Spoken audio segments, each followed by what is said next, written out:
In trading, your entry level matters so much more than people give credit. So I'm going to talk about why entry levels matter and why you are always so late. So late sometimes that you don't even realize how late. So let's talk about the emotions and the psychology. There's two fears that I'm going to access today. The fear of loss, which is a fundamental uncertainty. In other words, you don't seek to lose money, and the fear of missing out. So, most traders' entries occur. Listen to this, think of this mathematically now. Most traders' entries occur when the fear of loss is overcome by the fear of missing out. That is the point at time that you decide to enter. So let's say that again. Mathematically, fear of loss, let's abbreviate it, FOL, is equal to or smaller than fear of missing out, FOMO. Fear of loss equal to or less than fear of missing out. Now recognize the psychology of this mathematical formula determines your point at which you decide to enter. And it will vary for different people, depending on your degree of fear of loss, how conservative and anxious a personality you might be, versus how cavalier and buccaneering a personality might be. But generally, you'll have a normal distribution, and there will be a bulge where the bulk of the people are reaching that point where they've either equaled or surpassed their fear of loss by their fear of missing out. FOL is equal to or less than FOMO. And why does this happen? Psychologically, this happens because we are waiting for something to prove to us that it's going to do what we suspect it's going to do. So if we're looking at a market that's going to break out, we don't want to get in at a point of uncertainty. We're trying to create certainty in a game of uncertainty. So we are awaiting the beginning of a move to suddenly chase and participate in that move. So by being late and by waiting for your fear of missing out to overcome your fear of loss, you then only begin the process of placing your order. So you have a further frictional loss of time and often movement in the market while you place order entry. You rush the order entry, often not placing the stops and targets in, because you do not want that frictional time to adversely affect your entry as you're awaiting an impulsive move that could be moving quickly. So you rush your entry, you underplay your financial mathematics of sizing. You say, I'll come back and put the stop in later. Let me just secure that I'm in the game. The quickest and fastest way I can execute to be in the game. Because now your bigger fear is the fear of missing out. It has overcome and surpassed. And the more it moves, the more that fear grows. So there's a tipping point where the fear of loss suddenly is being diminished, and every degree it gets diminished, the further your fear of missing out is being added to. It's like a seesaw. You don't just meet equally in the point. That one little tick down automatically pushes the other a tick up. So you go straight to two ticks apart, because one down for the one is one up for the other. So that it's kind of like a swing. There is a very, very high point of swing. So you're late.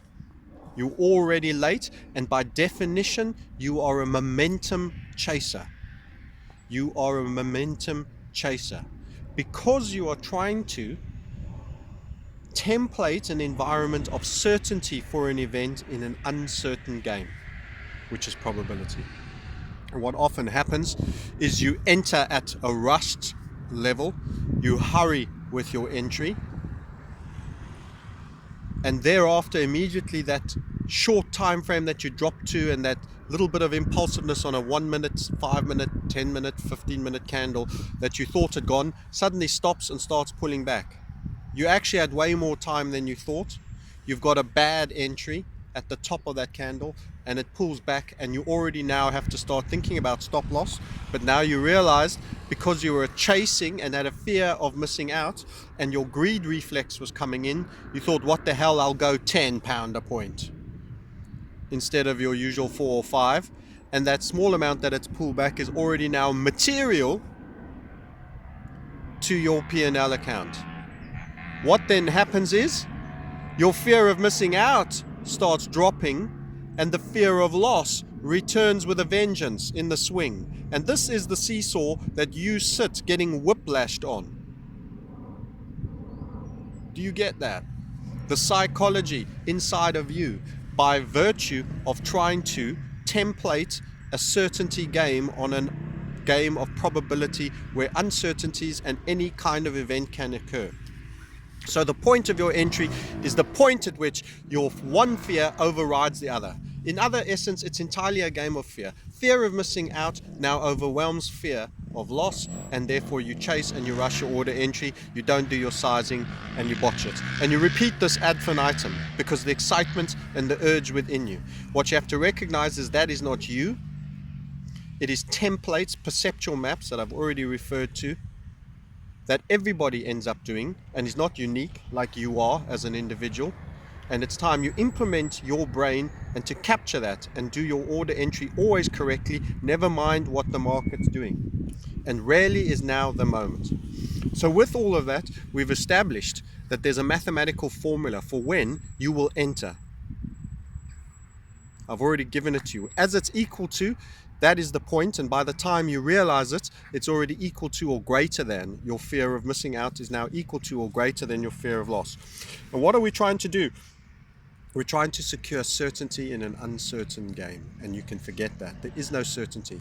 In fact, what you need to be is early, not late. That means there's going to be a bunch more certainty. And this is where the greatness of the HVF method comes in.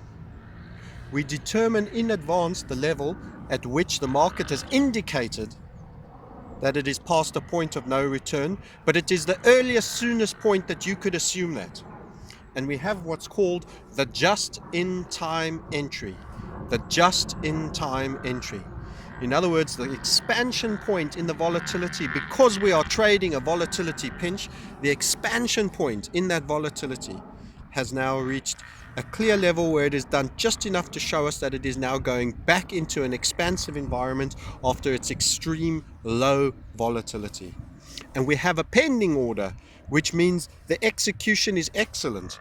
Instead of being the person who complains of slippage because you are waiting for a certainty and you are a momentum chaser and chasing a buy when the rest of the sheep are chasing a buy and getting a terrible fill, your order is already in the system and the very first tick taken. In other words, there's no rushed order entry. The sizing is already done. Your preconceived stop is already in place, and your target, the point at which you will be happy to take your reward that is geometrically determined, the entire trade idea is implemented and in the broker's server.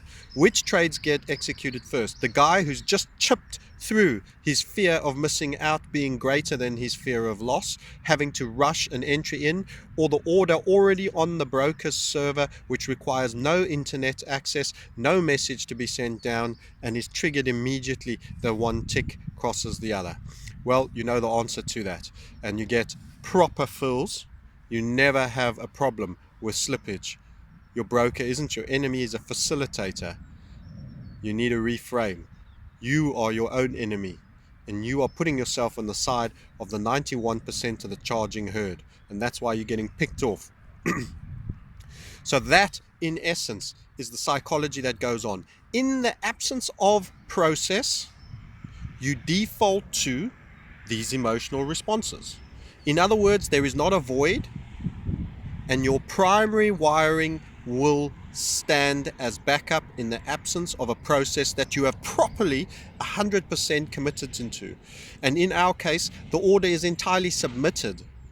So all the planning is done in advance. We know what we're looking for. The order is pending, remember. As I told you, stop entering at market. You are momentum chasing. You are default emotional responding. Go see that YouTube clip again. You are automatically triggered and your stop is immediately live. The check is written. You know the size of the check should you be stopped out. It is a short distance. The market is required to continue its direction in a breakout move towards your target. Otherwise, your loss is quickly taken, and you do not have a portfolio of bleeding trades that you have to look in, day out, that are continually eating away equity. In other words, generally, if you look at our portfolio, there are largely only winners in the portfolio, unless there's a trade that has literally just been triggered. So that is it. Understand that about order entry. Entries matter. Your financial mathematics, which is your reward to that which you are risking. Your financial mathematics make it imperative that your entry is as early as possible, but not before a critical moment has occurred. And this is the magic of the HVF method. We determine a point at which a critical moment has occurred, and we define it by a price level, not a trend line, not an angled line, a price level that proves to us there's expansiveness. Once that has been triggered, all the other orders become live. You could be asleep, in bed, playing cricket, golf, who knows what. It occurs for you. The work is done before, and we are on time, just in time. Everything else you do, you are late. Take it from me, you are late and you don't even realize it. I'm Francis. I'm the founder and originator of the HVF method. This is psychological, this is order entry, and this is the highlights and features of the HVF method. I hope that you find this valuable.